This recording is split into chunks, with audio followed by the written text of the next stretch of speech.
Halo Bapak Ibu Saudara, apa kabarnya di bulan September ini? September ceria ya Bapak Ibu Saudara.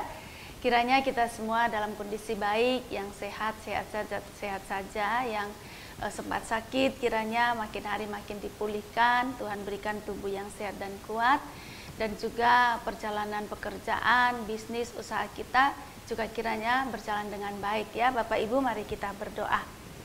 Tuhan, terima kasih untuk kasih setiamu, terima kasih untuk anugerah Tuhan yang besar yang senantiasa berlimpah dalam kehidupan kami, terutama anugerah keselamatan dan pengampunan yang telah Tuhan Yesus kerjakan untuk kami, untuk keselamatan dunia ini.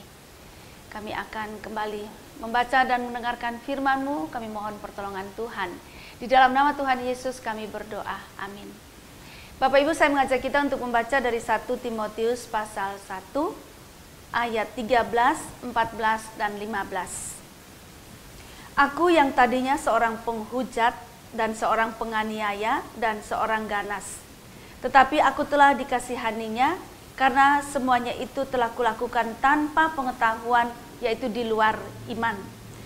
Malah kasih karunia Tuhan kita itu telah dikaruniakan dengan limpahnya kepadaku dengan iman dan kasih dalam Kristus Yesus. Perkataan ini benar dan patut diterima sepenuhnya. Kristus Yesus datang ke dunia untuk menyelamatkan orang berdosa, dan di antara mereka akulah yang paling berdosa. Demikian jauh pembacaan firman Tuhan. Yang berbahagia adalah setiap kita yang mendengarkan firman Tuhan, memelihara serta melakukannya dalam kehidupan kita setiap hari.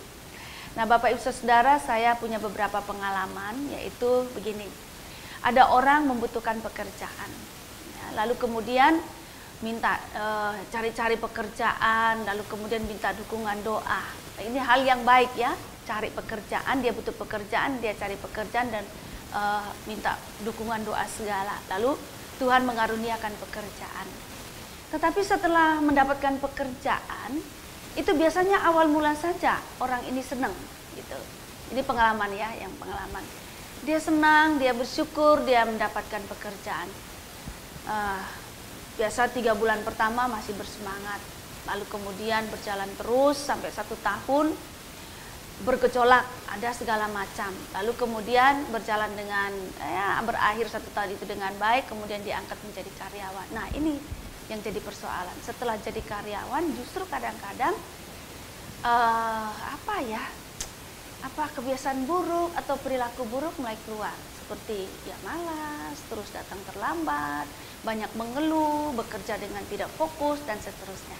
Nah ini lucu ya, tadinya tidak ada pekerjaan, lalu minta pekerjaan, lalu Tuhan anugerahkan pekerjaan, tapi tidak menghargai anugerah pekerjaan yang Tuhan berikan itu. Nah, saya memperbandingkan Bapak Ibu Saudara atau mengajak kita untuk melihat perilaku Rasul Paulus. Rasul Paulus ini luar biasa. Dia mengakui bahwa memang dia itu orang berdosa. Dia bukan orang yang baik di hadapan Allah. Ya. Dia mengatakan bahwa dia seorang penghujat, dia seorang penganiaya, dan seorang yang ganas.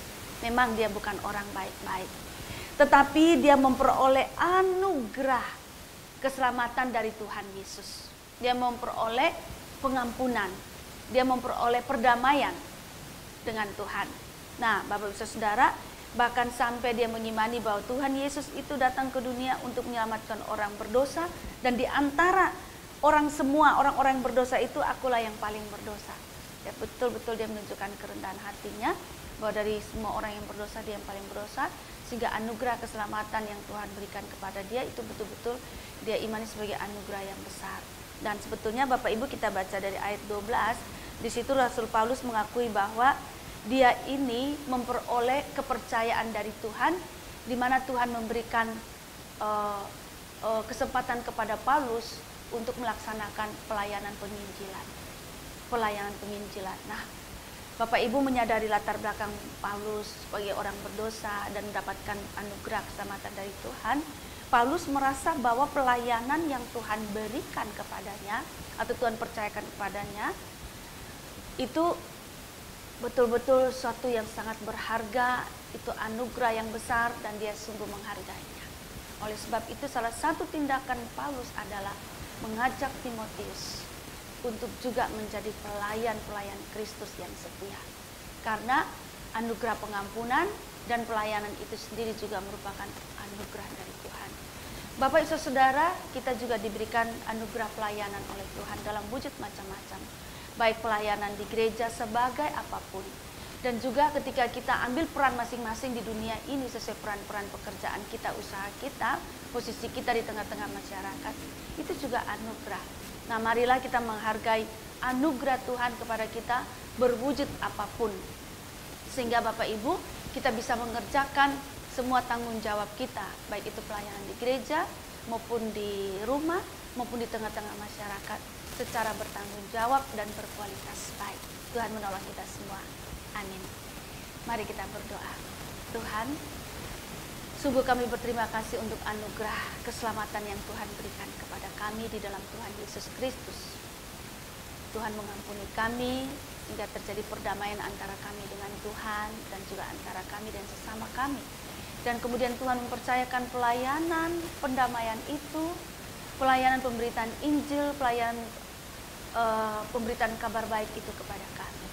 Kiranya Tuhan, kami menghargai anugerah Tuhan berupa pelayanan itu yang Tuhan percayakan pada kami, dan juga peran-peran lain di dunia ini yang Tuhan berikan kepada kami sebagai anugerah.